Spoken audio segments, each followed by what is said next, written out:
നമസ്കാരം. വാരാന്ത്യത്തിലേക്ക് വീണ്ടും സ്വാഗതം. പൊതു തെരഞ്ഞെടുപ്പിൻ്റെ വാർത്തകളാണ് ഈ ആഴ്ച പത്രങ്ങളിലൊക്കെ നിറഞ്ഞു നിന്നത്. മഹത്തായ ഇന്ത്യൻ നാഷണൽ കോൺഗ്രസിൻ്റെ പ്രകടന പത്രിക പ്രസിദ്ധീകരിച്ചു. മദാമ്മയ്ക്കും മകനും സർദാർജിക്കുമൊപ്പം പത്രിക പുറത്തിറക്കാൻ നമ്മുടെ ആദർശ ധീരനും ഉണ്ടായിരുന്നു. എല്ലാവർക്കും ആരോഗ്യം, എല്ലാവർക്കും പാർപ്പിടം, എല്ലാവർക്കും പെൻഷൻ. കഴിഞ്ഞ 10 കൊല്ലമായി നടപ്പാക്കിക്കൊണ്ടിരിക്കുന്ന ജനക്ഷേമകരമായ പരിപാടികൾ ഒരു മാറ്റവുമില്ലാതെ തുടരും. കൽക്കരിപ്പാടം, 2G സ്പെക്ട്രം, കോമൺവെൽത്ത് ഗെയിംസ് പോലെയുള്ള പരിപാടികളും ആവർത്തിക്കും. ക്ഷേമരാഷ്ട്രം യാഥാർത്ഥ്യമാക്കും, കണ്ണല്ലാത്തതൊക്കെ പൊന്നാക്കും എന്നാണ് അഹിംസ പാർട്ടിയുടെ വാഗ്ദാനം. മാതൃഭൂമിയും മലയാള മനോരമയും ദീപികയും അടക്കമുള്ള സിൻഡിക്കേറ്റ് പത്രങ്ങൾ കോരിത്തരിപ്പോടെ കോൺഗ്രസിൻ്റെ തെരഞ്ഞെടുപ്പ് വാഗ്ദാനങ്ങൾ ആവർത്തിച്ചു. എന്നാൽ ജമാഅത്തെ ഇസ്ലാമിക്കാർക്ക് അത്ര വലിയ കോരിത്തരിപ്പുണ്ടായില്ല. പഴയ വീഞ്ഞ് പുതിയ കുപ്പിയിൽ നിറയ്ക്കുകയാണ് കോൺഗ്രസ് പാർട്ടി ചെയ്തിട്ടുള്ളതെന്ന് മാധ്യമം മുഖപ്രസംഗം എഴുതി. കുപ്പി പഴയതായാലും പുതിയതായാലും വീഞ്ഞ് ജമാഅത്തുകാർക്ക് ഹറാമാണ്. കോൺഗ്രസിൻ്റെ പ്രകടന പത്രിക ശുദ്ധ ഭോഷ്കാണെന്ന് ഹിന്ദു പത്രവും അഭിപ്രായപ്പെട്ടു. ജനങ്ങൾ വാക്കല്ല പ്രവൃത്തിയാണ് വിശ്വസിക്കുകയെന്ന് പത്രാധിപൻ കുത്തുവാക്ക് പറഞ്ഞു. എഡിറ്റോറിയൽ മാത്രം പോരാ എന്ന് തോന്നിയിട്ട് ഹിന്ദു എഡിറ്റ് പേജിൽ കേശവിൻ്റെ ഒരു കാർട്ടൂണും പ്രസിദ്ധീകരിച്ചു.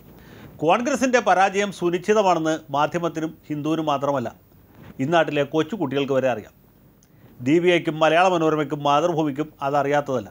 സത്യം പറഞ്ഞാൽ സർക്കുലേഷൻ കുറഞ്ഞാലോ എന്ന് പേടിച്ചിട്ടാണ് ഇല്ലാത്ത രോമാഞ്ചം അവർ അഭിനയിക്കുന്നത്. കോൺഗ്രസ് തോറ്റാൽ BJP ജയിക്കും, മൻമോഹൻ ഇറങ്ങിയാൽ മോഡി പ്രധാനമന്ത്രിയാവും. അതുകൊണ്ട് തന്നെ BJPയിൽ ചേരാൻ ഇപ്പോൾ വലിയ തിരക്കാണ്. സിനിമാ നടന്മാരും റിട്ടയർ ചെയ്ത പട്ടാള മേധാവിയും ജഡ്ജിമാരുമൊക്കെ പാർട്ടി ഓഫീസിന് മുന്നിൽ കെട്ടിക്കിടപ്പാണ്. അതുകൊണ്ട് തന്നെ പ്രമുഖ മാധ്യമപ്രവർത്തകനും മുൻ കോൺഗ്രസ് വക്താവുമായ MJ അക്ബർ BJPയിൽ ചേർന്നു എന്ന് കേട്ടപ്പോൾ ഒരത്ഭുതവും തോന്നിയില്ല. നജ്മ ഹെപ്തുള്ളയ്ക്ക് BJPയിൽ ചേരാമെങ്കിൽ MJ അക്ബറിനും ചേരാം. മതസൗഹാർദ്ദം പുനഃസ്ഥാപിക്കാൻ വേണ്ടി മഹാനായ അക്ബർ ചക്രവർത്തിയുടെ പാത പിന്തുടരുന്നുവെന്ന് അദ്ദേഹത്തിന് മേനി നടിക്കുകയും ചെയ്യാം. മുരളി മനോഹർ ജോഷിയെ തള്ളിമാറ്റി വാരണാസിയിൽ മത്സരിക്കാൻ നരേന്ദ്രമോദി തീരുമാനിച്ചു. ജോഷി കോൺപൂർ മണ്ഡലം കൊണ്ട് തൃപ്തിപ്പെടേണ്ടി വന്നു. ഭോപ്പാലിൽ മത്സരിക്കാമെന്ന് അദ്വാനി പറഞ്ഞെങ്കിലും മോഡി അതിന് സമ്മതിച്ചില്ല. അദ്ദേഹം ഗാന്ധിനഗറിൽ തന്നെ മത്സരിക്കാൻ നിർബന്ധിതനായി. രാജസ്ഥാനിലെ ബാർമർ മണ്ഡലം കിട്ടാതെ ജസ്വന്ത് സിംഗ് വിമതനായി. BJPയിൽ ഇപ്പോൾ വ്യാജന്മാർക്കാണ് മുൻഗണന എന്ന് അദ്ദേഹം പരിതപിച്ചു. പിന്നെ സ്വതന്ത്ര സ്ഥാനാർത്ഥിയായി പത്രിക കൊടുത്തു. ജസ്വന്ത് സിംഗ് പാർട്ടിയിൽ നിന്ന് രാജിവെച്ചിട്ടില്ല. പാർട്ടി അദ്ദേഹത്തെ പുറത്താക്കിയിട്ടുമില്ല. പാർട്ടിക്ക് അകത്ത് നിന്നുകൊണ്ട് തന്നെ പാർട്ടിക്കെതിരെ മത്സരിക്കുന്നു. തികച്ചും വ്യത്യസ്തമായ പാർട്ടി, വ്യത്യസ്തനായ സ്ഥാനാർത്ഥി. BJPയിലെ ആഭ്യന്തര കലാപം നമ്മുടെ നാട്ടിലെ മുസ്ലിം പത്രങ്ങളെ സന്തോഷിപ്പിച്ചു. ചന്ദ്രികയും മാധ്യമവും തേജസ്സുമൊക്കെ ഒന്നിനൊന്ന് മികച്ച മുഖപ്രസംഗങ്ങൾ പാസാക്കി. നരേന്ദ്രമോദിയെ എത്ര പ്രശംസിച്ചിട്ടും പാർട്ടിക്കാർക്ക് ആവേശം തീരുന്നില്ല. ഹരഹര മഹാദേവ എന്ന രജപുത്രന്മാരുടെ പഴയ മുദ്രാവാക്യം ചില ബിരുദന്മാർ ഹരഹര മോഡി എന്നാക്കി മോഡി പിടിപ്പിച്ചു. എന്നാൽ RSS തന്നെ ഇടപെട്ട് അത് പിൻവലിപ്പിച്ചു. മോഡി പ്രധാനമന്ത്രിയാകും എന്ന കിംവദന്തി BJPക്കാരെക്കാൾ ആവേശത്തോടെ പ്രചരിപ്പിക്കുന്നത് വ്യവസായികളാണ്. പൊതു തെരഞ്ഞെടുപ്പിൻ്റെ പ്രചരണ കോലാഹലം ഓഹരി വിപണിയെയും ബാധിച്ചിട്ടുണ്ട്. സ്റ്റോക്ക് മാർക്കറ്റ് ഉഷാറാണ്. രൂപയുടെ വിലയും കൂടിക്കൊണ്ടേയിരിക്കുന്നു. മോഡി എങ്ങാനും പ്രധാനമന്ത്രിയായാൽ അമേരിക്കൻ ഡോളറിൻ്റെ വില കുത്തനെ ഇടിയും എന്ന കാര്യം ഉറപ്പാണ്. മുമ്പ് ഷീല ദീക്ഷിതിനെ ന്യൂഡൽഹിയിൽ മുട്ടുകുത്തിച്ച അരവിന്ദ് കെജ്രിവാൾ വാരണാസിയിൽ മോഡിക്കെതിരെ മത്സരിക്കുമെന്ന് പ്രഖ്യാപിച്ചു. ബാലി സുഗ്രീവ യുദ്ധം പോലെയുള്ള വമ്പിച്ച മത്സരമാണ് വാരണാസിയിൽ നടക്കാൻ പോകുന്നത്. ഒന്നുകിൽ മോഡി അല്ലെങ്കിൽ കെജ്രിവാൾ, രണ്ടിലൊരാൾ അടിപെടും വരെ മല്ലയുദ്ധ പോരാട്ടം. മോഡി നേരിടുന്ന കെജ്രിവാൾ ഭീഷണിയെക്കുറിച്ച് ഹിന്ദു എഡിറ്റ് പേജിൽ ഗംഭീരമായ ഒരു കാർട്ടൂൺ പ്രസിദ്ധീകരിച്ചു. നരേന്ദ്രമോദിയെ നേരിടാൻ വാരണാസിയിലെത്തിയ കെജ്രിവാളിനെ BJPക്കാർ എന്ന് കരുതപ്പെടുന്ന ജനാധിപത്യ വിശ്വാസികൾ മഷി കുടഞ്ഞും ചീമൂട്ട എറിഞ്ഞും സ്വീകരിച്ചു.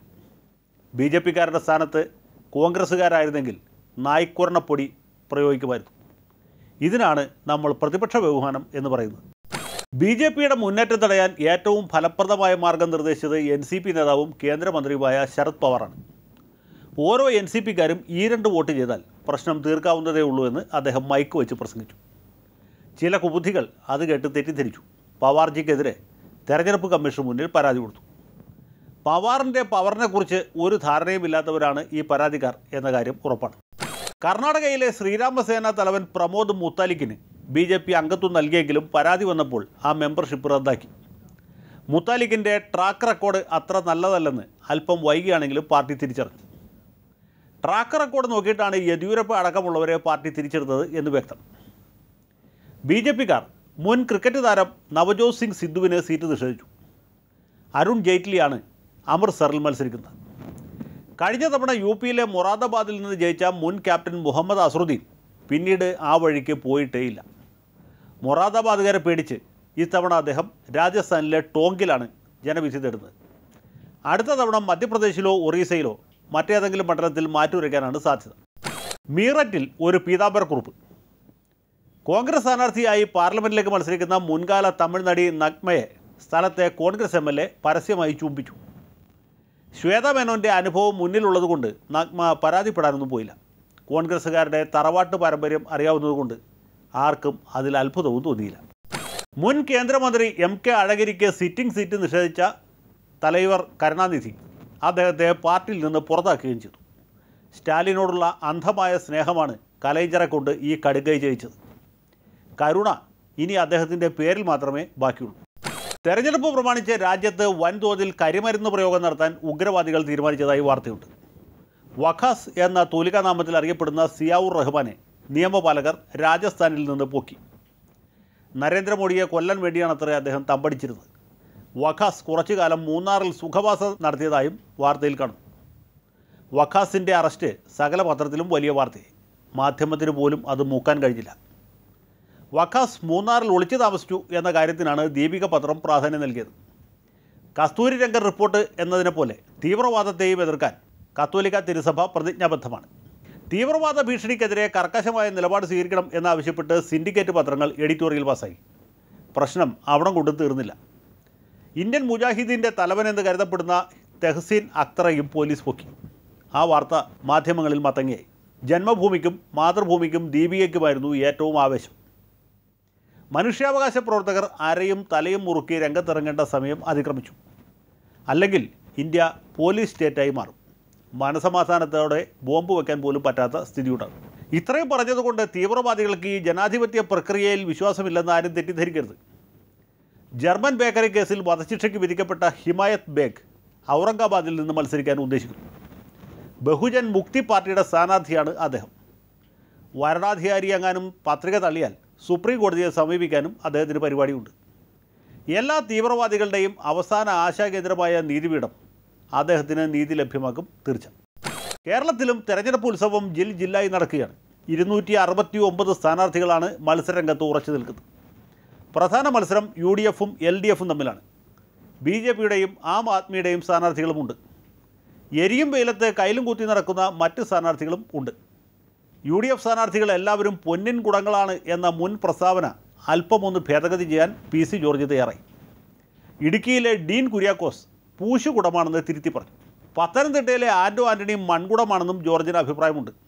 പത്രക്കാർക്ക് ചോദിക്കാഞ്ഞതുകൊണ്ട് അത് പറഞ്ഞില്ല എന്ന് മാത്രം. ഇടുക്കി സീറ്റിന് വേണ്ടി പരമാവധി പരിശ്രമിച്ചുവെന്ന് നിതാന്ത വന്ന ദിവ്യശ്രീ കരിങ്ങോഴക്കൽ മാണി നെഞ്ചത്ത് കൈവച്ച് പറഞ്ഞു. ഒടുവിൽ മുന്നണി തകരാതിരിക്കാൻ വേണ്ടി കേരള കോൺഗ്രസ് ത്യാഗം ചെയ്യേണ്ടി വന്നു. ലോകം കണ്ട ഏറ്റവും വലിയ ത്യാഗികളിൽ ഒരാളാണ് കരിങ്ങോഴക്കൽ മാണി. ത്യാഗമൊന്നതേ നേട്ടം, താഴ്മതാൻ അഭ്യുന്നതി എന്ന് വള്ളത്തോൾ പാടിയത് ഈ മരങ്ങാട്ട് പള്ളിക്കാരനെ ഉദ്ദേശിച്ചാകാനേ തരമുള്ളൂ. ഏതായാലും മാണി മാപ്പിളയുടെ ത്യാഗത്തെക്കുറിച്ച് കേരള കൗമുദിക്കാർക്ക് തീരെ മതിപ്പില്ല. മാണിയെ ഉത്തരം താങ്ങുന്ന പല്ലിയാക്കി സുജിത്ത് കാർട്ടൂൺ വരച്ചു. കൗമുദിയോടും സുജിത്തിനോടും മാണി സാർ ഒരുപക്ഷെ ക്ഷമിച്ചെന്നിരിക്കും. എന്നാലും കുട്ടിയമ്മ ചേച്ചി പൊറുക്കുന്ന പ്രശ്നമില്ല. തെരഞ്ഞെടുപ്പിന് മുന്നോടിയായി CMP പിളർന്നു. CP ജോണിൻ്റെ ഉപജാപത്തിനും UDF പ്രേമത്തിലും മനംനൊന്ത് KR അരവിന്ദാക്ഷനും MK കണ്ണനും പുറത്തു വന്നു. അവർ പാർട്ടിയെ ഇടതുമുന്നണിയുടെ തൊഴുത്തിൽ കൊണ്ടുപോയി കെട്ടി. അങ്ങനെ രണ്ട് മുന്നണിയിലും ഓരോ CMP ആയി. MV രാഘവൻ്റെ ഒരു മകൻ ജോണിനൊപ്പമാണ്. മറ്റു മക്കൾ അരവിന്ദാക്ഷൻ്റെ കൂടെ ഉറച്ചു നിൽക്കുന്നു. ഇരുപക്ഷവും ഭൂരിപക്ഷ പിന്തുണ അവകാശപ്പെടുകയും ചെയ്തു. ഏതായാലും വിപ്ലവം ഉടനെ ഉണ്ടാകും. ആ കാര്യത്തിൽ മാത്രം ആർക്കും സംശയമില്ല.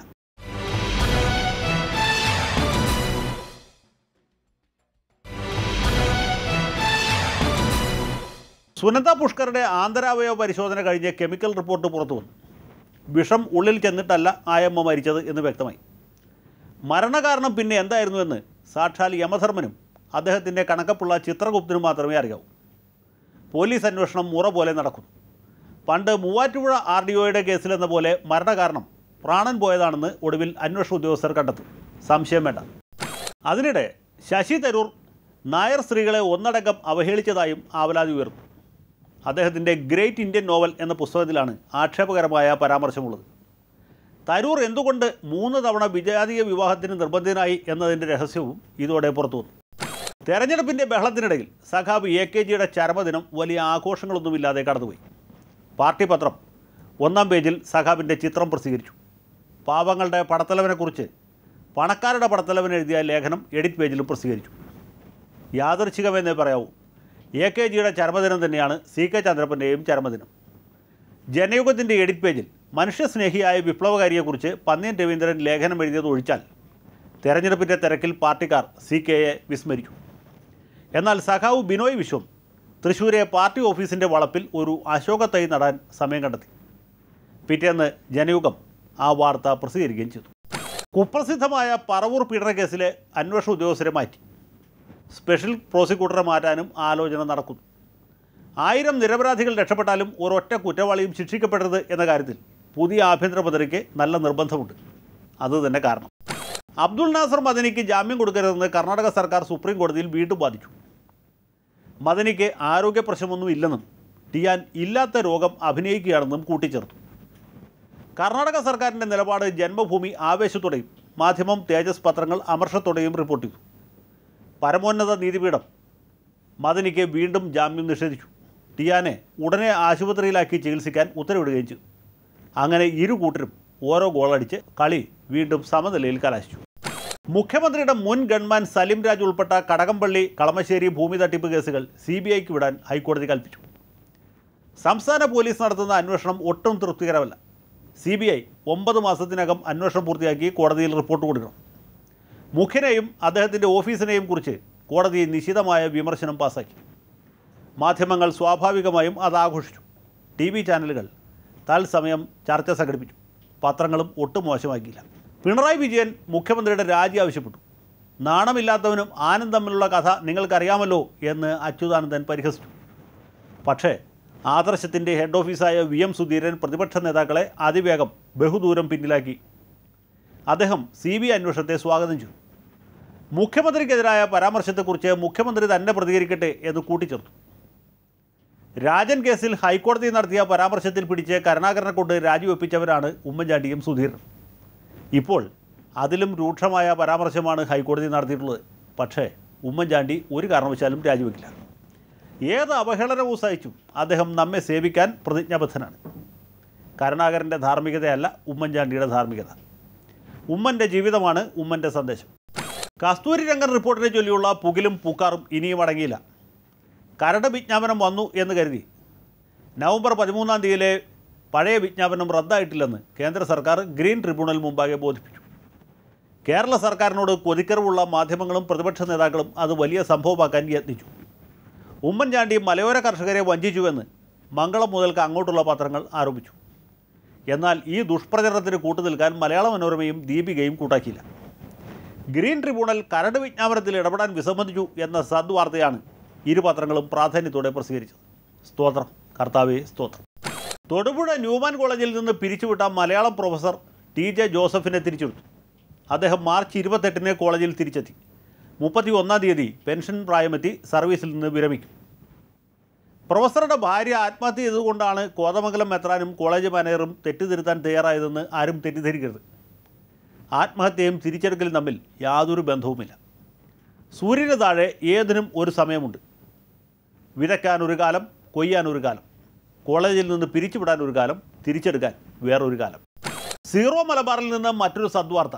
മെൽബൺ രൂപത യാഥാർത്ഥ്യമായി. കാക്കനാട്ട് കൂരിയ മെത്രാനായിരുന്ന മാർ ബോസ്കോ പുത്തൂരാണ് മെൽബണിലെ പുതിയ ഇടയൻ. വാരാന്ത്യത്തിൻ്റെ സ്ഥിരം പ്രേക്ഷകനായ പിതാവ് മെൽബണിൽ ചെന്നാലും ആ പതിവ് മുടക്കുകയില്ല എന്നാണ് പ്രതീക്ഷ. ആഗമാന സുറിയാനി സഭയുടെ പരമാധ്യക്ഷൻ മാർ ഇഗ്നാത്യോസ് സക്ക പ്രഥമൻ ബാവ ആത്മഹത്യയിലേക്ക് വേണ്ട അന്ത്യകൂതാശകളെല്ലാം കൈക്കൊണ്ട് കർത്താവിൽ നിദ്ര പ്രാപിച്ചു. ബാവ തിരുമേനിയുടെ ചരമവാർത്ത കമ്മ്യൂണിസ്റ്റ് പത്രങ്ങൾ വരെ 1-ാം പേജിൽ വലിയ പ്രാധാന്യത്തോടെ പ്രസിദ്ധീകരിച്ചു. കത്തോലിക്ക സഭയുടെ ദീപികയും യാക്കോബായ സഭയോട് അനുഭാവം പുലർത്തുന്ന മംഗളവും ബാവയെക്കുറിച്ച് അന്നക്കന്ന് മുഖപ്രസംഗം എഴുതി. ആകമാന സുറിയാനി സഭയിൽ പിളർപ്പുണ്ടാക്കാനും ദേവലോകത്ത് ഡ്യൂപ്ലിക്കേറ്റ് സിംഹാസനം സ്ഥാപിക്കാനും വലിയ പങ്ക് വഹിച്ച സ്ഥാപനമാണ് മലയാള മനോരമ. പാത്രിയർക്കീസ് ബാവയുടെ ചരമവാർത്തയ്ക്ക് ഏറ്റവും അധികം സ്ഥലം അനുവദിച്ചതും മനോരമ തന്നെയായിരുന്നു. നൈർമല്യത്തിൻ്റെ നറുപുഞ്ചിരി എന്ന ശീർഷകത്തോടെ മനോരമ എഴുതിയ മുഖപ്രസംഗം വായിച്ച് സഭാവിശ്വാസികൾ കരഞ്ഞുപോയി. അണ്ണാനെ മരം കയറ്റം പഠിപ്പിക്കണ്ട, കണ്ടത്തിൽ അച്ചായന്മാരെ ആരും കച്ചവടവും പഠിപ്പിക്കണ്ട. ബാബ തിരുമേനിയുടെ കബറടക്കം ഡമാസ്കസിൽ ആഘോഷമായി നടന്നു. അന്ത്യോപചാരം അർപ്പിക്കാൻ കേരളത്തിൽ നിന്നും മന്ത്രി അനൂപ് ജേക്കബും MLA-മാരായ ബെന്നി ബെഹനാൻ, TU കുരുവിള, സാജു പോൾ എന്നിവരും പോയിരുന്നു. തെരഞ്ഞെടുപ്പിൻ്റെ തിരക്ക് മൂലം PC ചാക്കോയ്ക്ക് പോകാൻ ഒത്തില്ല. വോട്ടെടുപ്പിൻ്റെ പിറ്റേ ദിവസം ചാക്കോച്ചൻ ഡമാസ്കസിൽ പോയി തിരുമേനിയുടെ കബറിടത്തിൽ പ്രാർത്ഥിക്കുന്നതായിരിക്കും.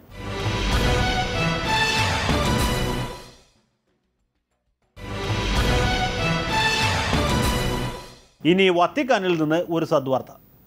American president Barack Obama Francis മാർപ്പാപ്പയെ സന്ദർശിച്ച് കൈമുത്തി. പോപ്പ് താൻ രചിച്ച സുവിശേഷത്തിൻ്റെ ആനന്ദം എന്ന പുസ്തകം ഒബാമയ്ക്ക് സമ്മാനിച്ചു. റഷ്യക്കെതിരായ നയതന്ത്ര നീക്കം ശക്തിപ്പെടുത്തുന്നതിൻ്റെ ഭാഗമായിട്ടാണ് ഒബാമ വത്തിക്കാനിലെത്തിയതെന്ന് CPI മുഖപത്രമായ ജനയുഗം ആരോപിച്ചു. നേരോ നുണയോ എന്ന് ഒബാമയ്ക്കും ബിനോയ് വിശ്വത്തിനും മാത്രം അറിയാം.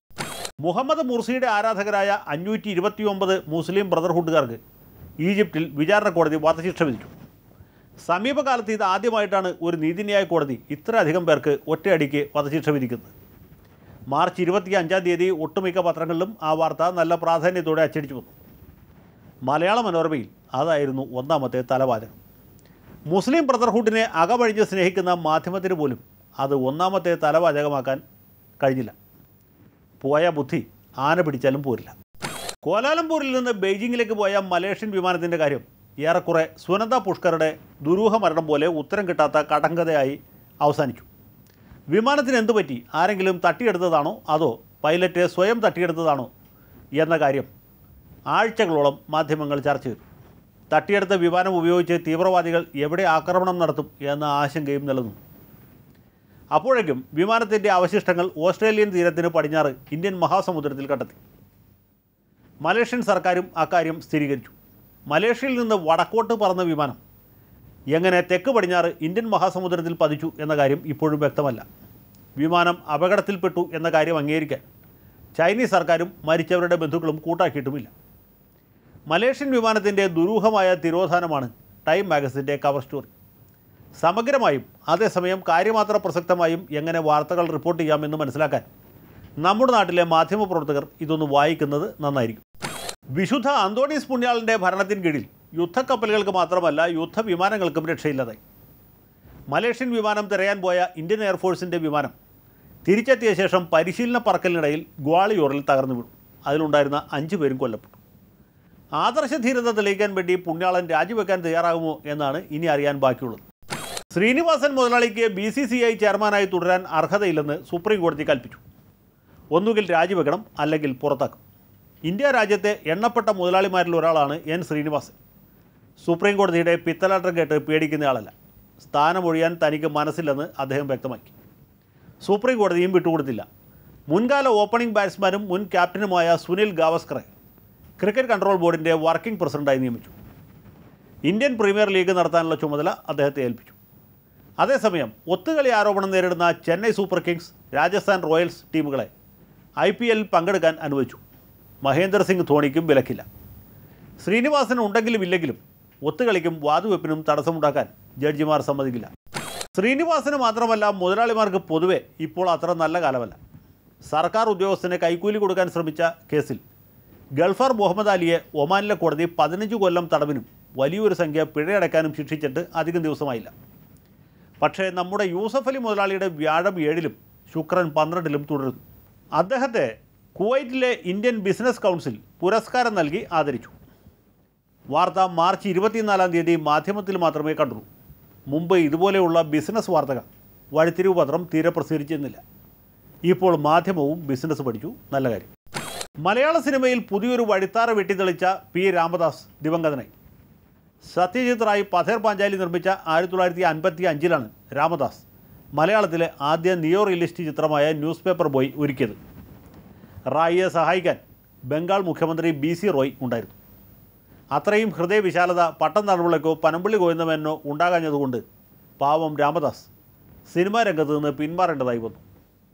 തെരഞ്ഞെടുപ്പിൻ്റെ തിരക്കുകൾക്കിടയിലും രാമദാസിൻ്റെ ചരമവാർത്ത മലയാള പത്രങ്ങൾ 1-ാം പേജിൽ പ്രസിദ്ധീകരിച്ചു.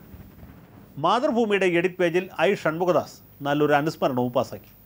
P. രാമദാസിൻ്റെ ഓർമ്മയ്ക്ക് മുമ്പിൽ ആദരാഞ്ജലി അർപ്പിച്ചുകൊണ്ട് ഈ വാരാന്ത്യം ഇവിടെ സമ്പൂർണ്ണമാകുന്നു. അടുത്ത ആഴ്ച വീണ്ടും കാണാം. നന്ദി, നല്ല നമസ്കാരം.